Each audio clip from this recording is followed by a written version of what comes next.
Kisah berlatarkan di kota Berlin, di mana terlihat sebuah mobil mewah terparkir di pinggir jalan sebelum pada akhirnya meledak tak lama setelah seorang pria turun membuka pintu.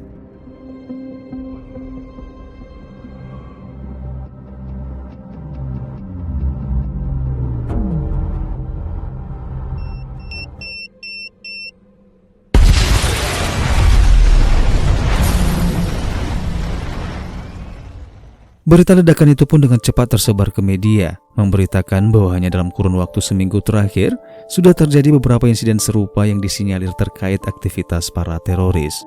Namun pemberitaan itu sama sekali tidak menarik perhatian seorang pria setengah baya bernama Matt Turner, seorang investor pasar modal yang menginvestasikan sahamnya di perusahaan Andit Capital di bawah bimbingan sahabatnya seorang CEO bernama Anders Muller. Bit early for you, isn't it? Yeah, listen. I need you to give Carl at STB Capital a call. I'll talk to him. He'll be fine. Good. You're a credit to capitalism. Say hello to Heather for me. Not a good idea. Matt sendiri memiliki sebuah keluarga kecil yang bisa dikatakan sedang rapuh. Kesibukannya yang hampir setiap saat memonitor pergerakan naik turunnya indeks harga saham membuatnya terkadang sering lalai dengan kewajibannya sebagai seorang suami sekaligus seorang ayah. Perdebatan kecil pun tak jarang terjadi antara Matt dan istrinya bernama Heather. Heather terlihat kesal saat lagi-lagi menyadari ketidakpekaan Matt yang hanya fokus dengan ponselnya, terlebih-lebih ketika mendengar jawaban dari sang suami yang sempat menolak untuk mengantarkan anak-anak ke sekolah. I'm meeting Christina this morning. I'm meeting Christina. You said you'd take them today. To see her this weekend. I asked you to help out just one day.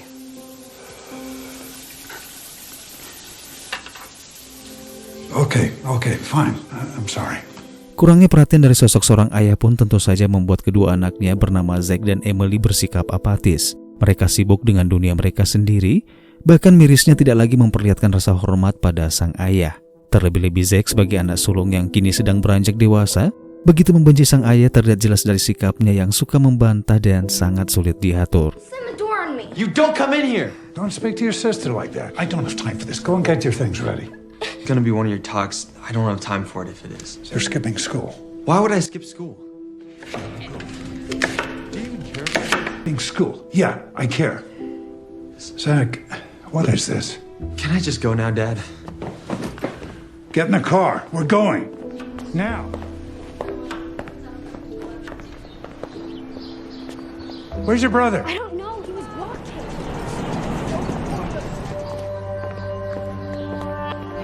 Tak lagi mempersoalkan hal itu, ia pun menyuruh Emily untuk segera masuk ke dalam mobil. Begitu pula dengan Matt, ia membuka pintu dan segera duduk, namun tidak menyadari bahwa sebenarnya dia telah mengaktifkan sebuah bom yang tertanam di bawah kursi joknya, tepat di saat ia menduduki kursi joknya itu.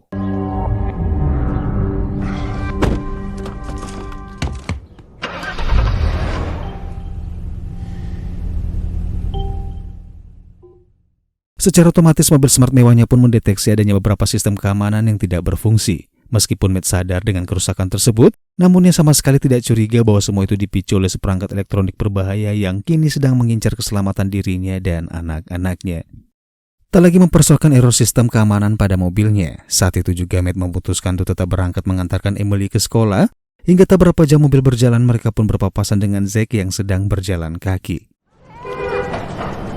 Matt yang melihat hal itu dengan tegas meminta putranya tersebut untuk segera masuk ke dalam mobil, yang meskipun awalnya Zack menolak, namun pada akhirnya ia pun menuruti perintah ayahnya itu. Zach, get in the car this second. Thank you.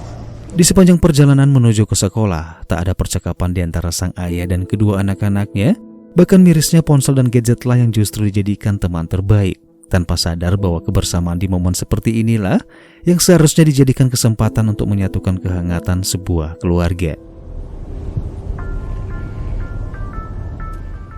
Tiba-tiba saja sebuah ponsel berdering mengalihkan perhatian Matt. Merasa bahwa ponsel itu adalah milik salah satu dari anak-anaknya, saat itu juga Matt yang merasa terganggu meminta Zack dan Emily agar sebaiknya menerima panggilan telepon itu.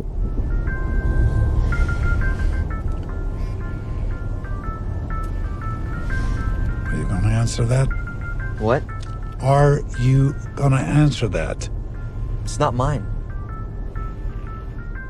Namun Zack dan Emily yang mengaku bahwa ponsel yang berdering tersebut bukanlah ponsel mereka. Matt pada akhirnya mencoba mencari dan menemukan sebuah ponsel di dalam kotak konsol bagian tengah mobil, di mana ponsel itu memperlihatkan sebuah panggilan dari nomor tak dikenal. Meskipun tidak tahu siapa pemilik dari ponsel itu, Matt yang penasaran pada akhirnya memutuskan untuk mengangkat panggilan telepon tersebut, sehingga terdengarlah suara seorang pria dengan suara terdistorsi yang mengatakan bahwa tepat di bawah kursi yang sedang diduduki oleh Matt tertanam sebuah bom yang telah aktif tepat setelah Matt mendudukinya. Hello? Hello, Matt. Hello, yes, who's this? Just me. And you. I'm hanging up now. You hang up on me. They'll be picking your guts out of the trees from here to Austria. I said I like your nice leather seats, but I wouldn't really want to be in that seat right now. There is a bomb under your seat the second you sat down. If you... Hingga tak berapa lama ia pun melihat wallpaper pada layar ponsel yang memperlihatkan sebuah foto dirinya yang sedang diawasi oleh seseorang. Kecemasan seketika menyelimuti hati dan pikirannya. Konsentrasi menyetir pun buyar terfokus pada layar ponsel hingga tak menyadari sebuah mobil di depannya tiba-tiba berhenti secara mendadak. Dad? Dad? Dad! Dad!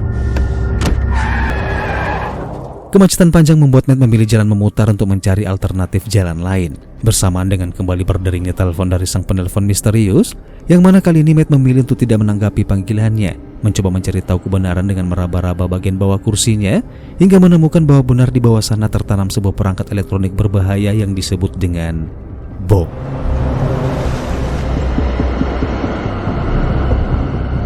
€1,000 cars breaking down? Great. I'll walk. Wait, What is it?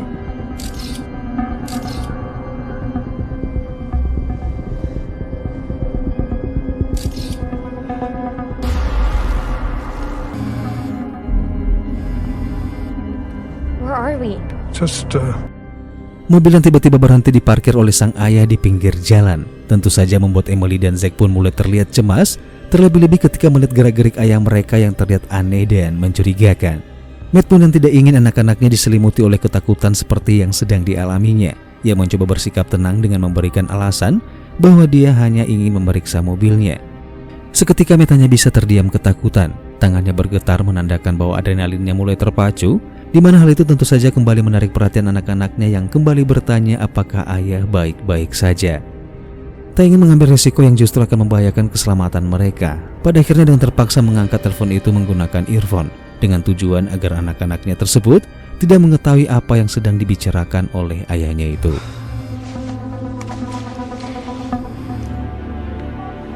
Hang up on me again, and I detonate.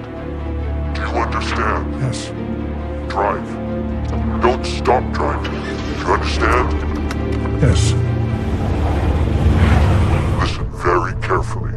The device is connected to a pressure plate. If you get out of your seat, the bomb will detonate. Do you understand? Yes. There is a secondary trigger, a remote switch that I am holding as we speak.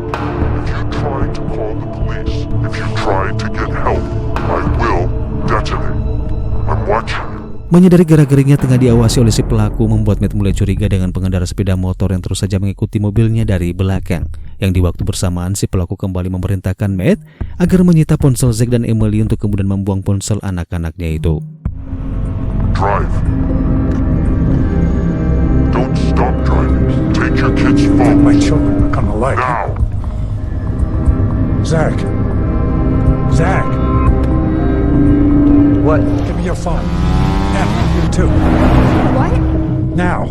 Are you psycho? What? Yeah, why? Di tengah usahanya mencoba meminta anak-anaknya untuk menyerahkan ponsel mereka yang tentu saja ditolak oleh Zack dan Emily. Seketika terfikirkan oleh Matt mencoba memastikan apakah si pengendara motor itu adalah pelakunya, sehingga dengan cepat dia berbelok mengambil jalan lain, lalu dengan nekat melakukan pengereman secara mendadak dan Kiss your kids goodbye. Oh my god! You just hit Zach's girlfriend! Are you out of your mind? What are you doing? Accidents happen, man. I'm getting out. Give me your phone, Zach. No! Stop the car! There's a bomb in this car. If any of us get out, the car blows up. If you don't get rid of your phone, the car blows up.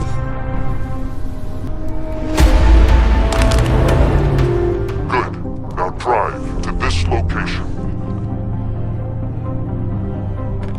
Setelah menerima pesan berisikan share lokasi yang diberikan oleh si pelaku, tanpa berlama-lama Matt dengan segera mengikuti perintah menuju ke titik lokasi tujuan, di mana setibanya di sana ia dipaksa untuk menyaksikan Sylvain, yaitu kliennya yang ternyata juga menerima teror bom yang sama, di mana si pelaku mengkambing hitamkan Matt sebagai orang yang bertanggung jawab atas semua itu. Who is that? He said we're gonna die because of you. Okay, stop, please. I'm freaking out here, man. I know you are. Me too. He said to wait for you until you arrive. That's it. No, don't Listen to me. Listen to me. He called me too. Matt, I have a family.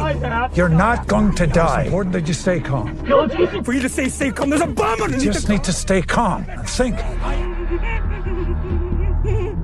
Sialnya kekasih Sylvain yang terlihat panik kehilangan kontrol, membuat seorang petugas kepolisian pun curiga, lalu menghampiri mobil mereka dan menyuruh mereka berdua untuk segera turun dari mobil. Namun Sylvain yang sadar bahwa hal itu akan memicu ledakan bom, ia pun dengan lantang menolak perintah sang petugas. Sialnya kekasih Sylvain yang semakin panik pun memaksa untuk turun tanpa peduli larangan Sylvain. Dan benar saja bom itu pun tiba-tiba meledak, menewaskan Sylvain bersama kekasihnya dan juga sang petugas.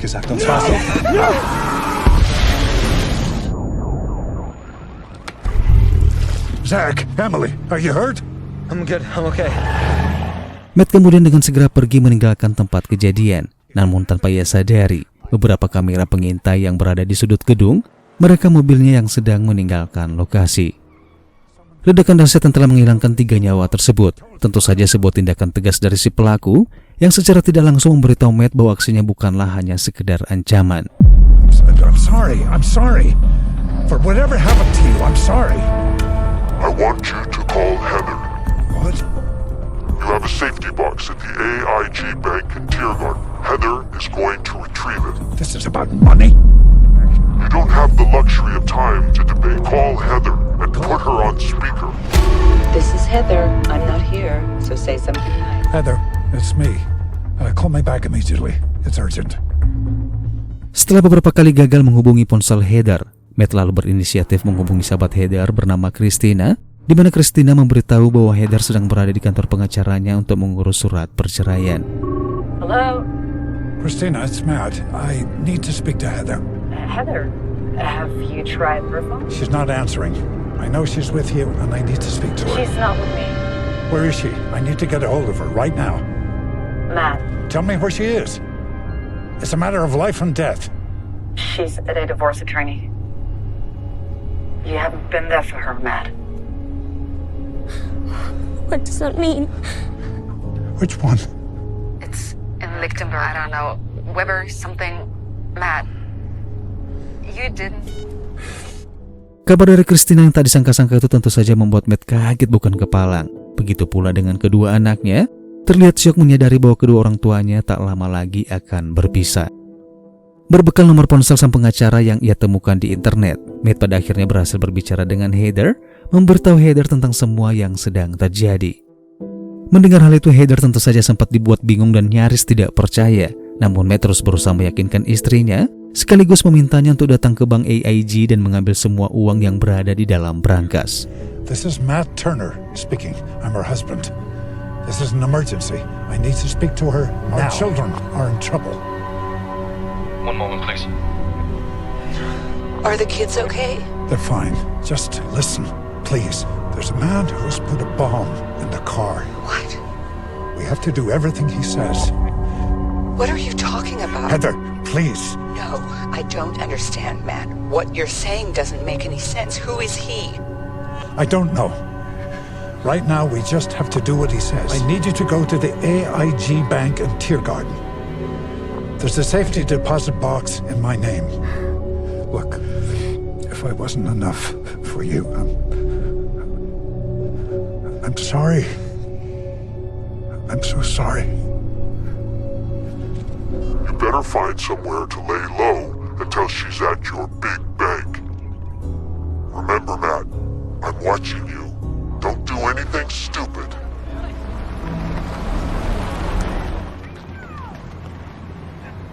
Di saat menunggu istrinya itulah tiba-tiba muncul sebuah ide dalam benak Matt. Ia mematikan tombol bisu dengan memencet kabel pada earphone untuk kemudian membuka saluran berita pada layar monitor. Hey, what are you looking for? one suspect or multiple suspects? Dass der Fahrer des grauen SUV, der am Schauplatz der Grenier-Explosion gesehen wurde, gesucht wird. Die Ermittler bitten darüber hinaus um Hinweise, wo sich dieses Fahrzeug jetzt befindet. Dad, what did you do? Nothing. Stop lying. This guy's trying to kill us because of something you did. You lie. It's what you do every day. To Mom, to them, to us. You promised what? You made me get in this car. You made me. Matt pun hanya bisa terdiam seakan memaklumi kondisi tekanan dan ketakutan yang dialami oleh putranya. Namun dia berjanji akan mengeluarkan anak-anaknya dari mobil tersebut apapun caranya, sekalipun jika memang harus mengorbankan nyawanya sendiri. I promise I will get you out, both of you. Tak berselang lama, Heather pun menelpon. Matt dengan segera mematikan mode bisu pada ponsel milik si pelaku, sehingga mereka kembali terhubung dan si pelaku pun memerintahkan Matt agar menyuruh istrinya meletakkan uangnya di bagasi dan segera pergi. She's calling. Pick up. Tell her you'll meet her outside the bank. She hands you the money and then leaves. No conversation. I'm here at the bank. They want to speak to you. Good. Put them on. Mr. Turner? Yes. I understand your wife would like to access your safe deposit box on your behalf? That's correct. The password is Sienna. Thank you, sir. Heather, just call me when you get out. Put the money in the passenger seat and walk away. Namun setibanya di depan bank, sang penelpon tiba-tiba merubah rencana. Ia memaksa Matt untuk menyuruh istrinya agar memberikan seluruh uang itu kepada pria berjas biru yang sedang duduk di taman. Namun, It's all there. What money? What? Drive. tiba-tiba saja polisi bersenjata lengkap mengamankan pria berjas biru tersebut dan juga membawa Heather. Di mana hal itu tentu saja membuat Matt bingung dan khawatir dengan istrinya. Namun tetap saja ia tak dapat berbuat apa-apa di bawah perintah kekuasaan sang penelpon yang saat itu juga menyuruhnya untuk segera pergi meninggalkan lokasi itu. Di tengah kebingungannya masih bertanya-tanya apa sih sebenarnya rencana dari sang penelpon. Pada akhirnya penelpon misterius itu memberitahu Matt bahwa pengambilan uang di bank lokal hanyalah sebuah pengalihan, di mana ia justru mulai berbicara tentang dana gelap uang investor sebesar 208 juta euro yang disimpan di salah satu bank di Dubai. Sebuah dana jaminan darurat investasi yang hanya diketahui oleh Matt dan Anders.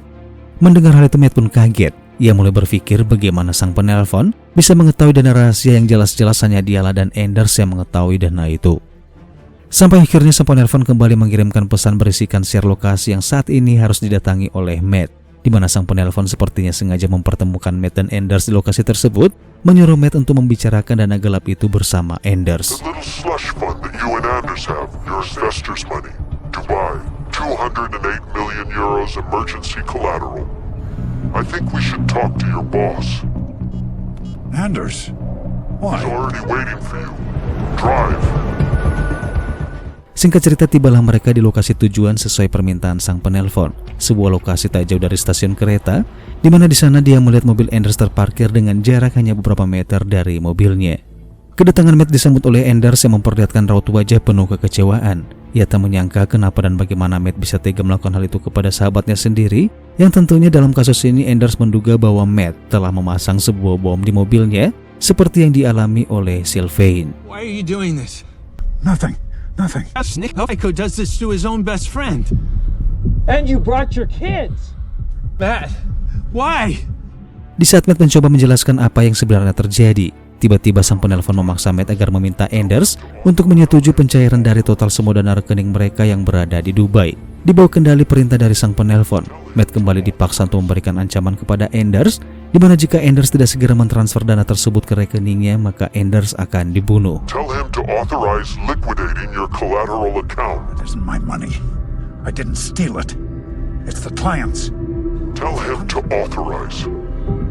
Anders, listen. I need you to authorize liquidating the emergency collateral account. The Dubai fund. All of it. Jesus Christ. That's what this is about? You did this for money? Tell him if he doesn't, you'll kill him. Tell him to do it, or I kill you and your kids. Anders. Authorize liquidation, or I will kill you. Okay. Doing what you want, all right? As soon as he does it, you will let him go. Yes. 108 million euros. You let us all go, yes? Once he authorizes, you'll do the same, and you'll transfer me the money. Okay, it's done. You did what you wanted. It's over. Namun harapan Matt yang menginginkan keselamatan sahabatnya ternyata sangat jauh dari harapan, di mana sang penelpon justru menyuruh Matt untuk menghabisi Anders dengan pistol sebagai ganti nyawanya beserta anak-anaknya. Do this. 5. Please. Namun tentu saja Matt tak kuasa melakukan hal itu kepada sahabatnya sendiri, terlebih-lebih di depan kedua anaknya. Ia menolak perintah sang penelpon dengan tidak melepaskan tembakannya, hingga pada akhirnya sebuah kereta melintas dan tiba-tiba... Let me go! Dad, he's your friend. What are you doing?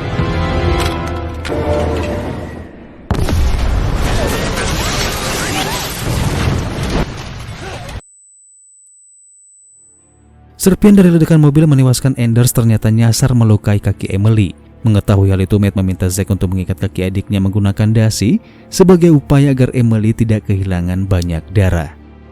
Menyadari putrinya terluka akibat perbuatan si pelaku, membuat Matt pun emosi hingga tak lagi peduli dengan perintah sang penelpon, di mana Matt memutuskan pergi membawa Emily ke rumah sakit.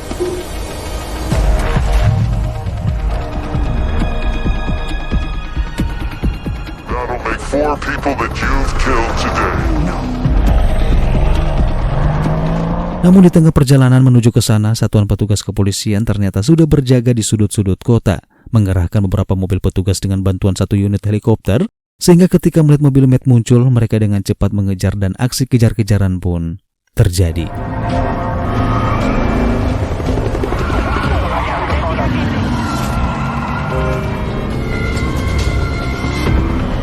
Hold on, okay? Hold on. Dad. Make the call now. Make the call, or you die. No, you hurt my daughter, you scumbag. You want that money? You need me. Kejar-kejaran berlanjut memasuki sebuah terowongan yang cukup panjang, di mana bersamaan dengan itu si penelpon kembali mengancam akan segera meledakkan mobil Matt dari jarak jauh jika saja Matt tidak segera menelpon pihak bank di Dubai untuk mentransfer uang tersebut ke akun kripto si pelaku. Namun beruntung buat Matt, di mana saat memasuki terowongan sinyal tiba-tiba terputus, sehingga Matt yang sadar bahwa bom itu tidak lagi akan terpicu menggunakan ponsel remote jarak jauh, karena tentu saja bom itu membutuhkan sinyal yang terkoneksi dengan ponsel si pelaku. Kejar-kejaran pada akhirnya terhenti di ujung terowongan, di mana Matt terjebak penjagaan ketat dari satuan kepolisian, mengerahkan beberapa sniper, anjing pelacak, dan juga beberapa orang pasukan penjinak bom. Layaknya seorang tersangka, Matt diberondong todongan senjata dari jarak jauh. Ia dijaga ketat bak seorang penjahat kelas kakap yang justru sama sekali tak ada hubungannya dengan praduga yang dituduhkan kepadanya itu. Tak berapa lama Heather pun tiba di lokasi. Ia keluar dari mobil hanya untuk memastikan keadaan suami dan anak-anaknya dalam keadaan baik-baik saja. Namun ia dicegah oleh pihak kepolisian, membuat Zack sempat heran mengapa ibunya tidak diperbolehkan menemui mereka. Hey! Help us! My sister! My dad didn't do it! I'm tired. I know you are, baby, but you have to try. My daughter needs help. She's bleeding. Help her! Help! Anyone!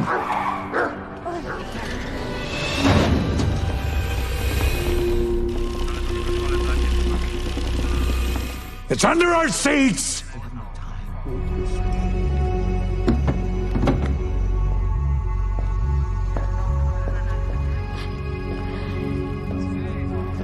Everyone okay?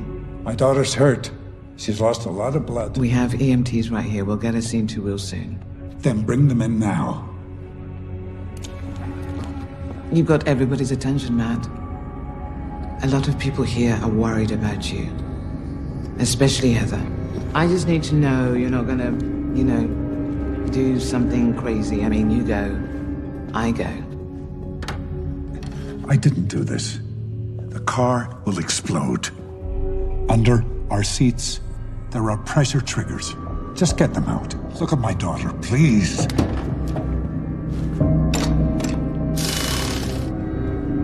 They think the doors are clear. So, 3 colleagues from your company die in one day, but not you. I didn't do this. I didn't set off those bombs. What kind of money? You've had a lot of losses for your clients. But you still have a nice car. Well, I guess you've had a tough day. A tough week, a tough year? It's okay, baby. I love you. Dad, I'm not gonna leave you. I made a promise I'd get you out. I love you, Zach. Come on. Sesaat kemudian Matt meminta kepada Angela agar mengizinkannya berbicara dengan istrinya. Tanpa penolakan, Angela pun menyerahkan handy talkie-nya kepada Matt, hingga komunikasi antara suami istri itu pun berlangsung sangat dramatis. Matt. Honey, I didn't do this. I want you to know that. Listen to them and they'll get you out, okay? You have to do as they say. Dalam kesempatan itu, Matt meminta maaf atas apa yang sudah terjadi, mengakui kesalahannya dengan mengatakan kepada Heather bahwa selama ini dia bukanlah sosok suami dan ayah yang baik dalam keluarganya. I'm sorry about everything. I should have been there for you. For all of you. Don't say that. I love you, baby. I always have. Just come home. We'll be okay. I will. Setelah mengungkapkan semua penyesalannya dan berjanji ingin menyatukan kembali keutuhan keluarganya, Matt kemudian mulai menyusun rencana untuk memberikan pelajaran kepada si pelaku yang secara langsung adalah dalang dari semua kekacauan itu. Namun di balik rencananya itu, Matt sadar bahwa Angela tidak akan mungkin membiarkannya pergi begitu saja, karena Angela masih menganggap bahwa Matt adalah pelaku di balik pengeboman tersebut. Dan saat itu juga tanpa berpikir panjang, Matt nekat tancap gas menerobos blokade polisi. No. He set me up and you all bought it. If you can't find him, I will. Matt! Matt! Tak tinggal diam, pihak kepolisian segera mengambil tindakan cepat. Mereka mengejar mobil Matt hingga kembali terjadi kejar-kejaran, bersamaan dengan sinyal yang tiba-tiba kembali aktif ditandai dengan ponsel yang kembali berdering. Menyadari hal itu, Matt tanpa ragu mengangkat panggilannya, hingga terdengarlah suara sang penelpon yang sangat marah, di mana yang mendesak sembari mengancam Matt agar segera menandatangani persetujuan transfer.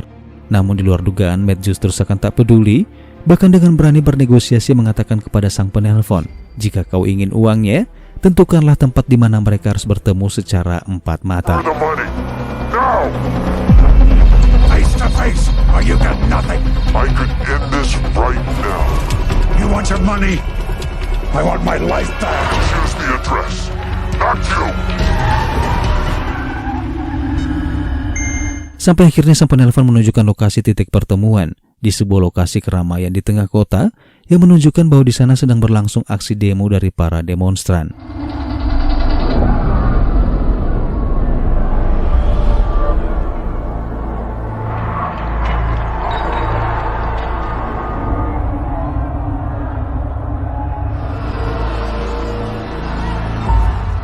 Sesaat kemudian terlihat seorang pria bertopeng memasuki mobilnya. Ia memegang sebuah remote control yang menjadi alat pemicu ledakan bom tersebut, sehingga bisa dipastikan bahwa dia adalah sosok si pelaku. Dengan rasa percaya diri yang sangat tinggi, si pria bertopeng menyuruh Matt agar segera menjalankan mobil, menjauhi keramaian, untuk kemudian menyuruh Matt untuk mencari tempat yang sepi. Namun betapa kagetnya Matt ketika pria misterius itu membuka topengnya, antara percaya dan tidak percaya dengan apa yang dilihatnya. Namun faktanya sosok pria itu ternyata adalah Anders, sahabatnya sendiri. Surprise. I told you, Matt. You're not as smart as you think. I did just manage to turn a few bodies into 200. I watched you die in that explosion. Matt tidak menyangka demi uang Anders menjebak Matt dalam sebuah permainan kematian. Bahkan insiden ledakan di samping rel kereta yang seharusnya telah menewaskan Anders ternyata telah dirancang sedemikian rupa dengan memanfaatkan momen kereta yang saat itu sedang melintas. Merasa berada di atas angin, Anders memanfaatkan rekaman suara Matt yang sempat terekam, mengancamnya akan menyerahkan rekaman itu kepada polisi jika Matt tidak segera menandatangani surat persetujuan transfer itu. You're the murderer, not me. Do you really think so? Are you sure about that? Anders, authorize liquidation or I will kill you. Now, if you'd be so kind and complete the transaction. Transfer the money, Matt. The minute you try to withdraw 1 cent, they'll know you're alive. It's in a crypto account. Untraceable, impregnable. Now stop wasting time. Call the bank. Call them! Ancaman itu membuat Matt hanya bisa terdiam tanpa dapat berbuat apa-apa. Dia tak lagi bisa menyangkal bukti tersebut, karena bagaimanapun juga rekaman itu sudah cukup membuat bukti bahwa Matt adalah pelakunya. Namun di balik kemenangannya ada satu hal yang tidak terfikirkan oleh Anders, di mana di mobil itu hanya ada mereka berdua, sehingga jika mobil meledak maka konsekuensinya pun mereka akan mati bersama. Di momen ini tak lagi ada pilihan buat Matt selain melakukan aksi nekat, karena bagaimanapun mati di penjara lebih memalukan dibandingkan harus mati bersama orang yang telah menyakiti keluarganya. Diinjaknya pedal gas melaju ke arah sebuah jembatan, hingga saat itu juga inilah yang terjadi. I'm sorry, Heather. Stop! Stop!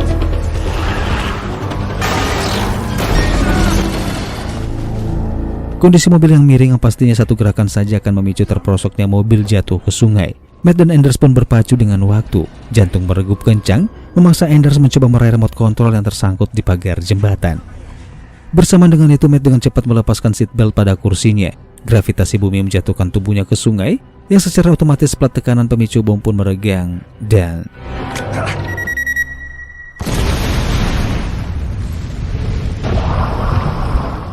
Pada akhirnya Matt pun keluar dari sungai dalam keadaan selamat, menatap Angela dari kejauhan, memberikan isyarat bahwa semuanya sudah selesai. Di momen ini tidak ada yang tahu jika Anders tewas akibat bom perakitannya sendiri. Semua orang menganggap bahwa Anders telah mati di samping jalur kereta sebelumnya.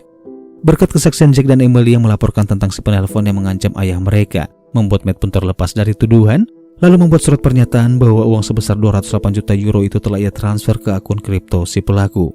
Dan kemudian film pun berakhir.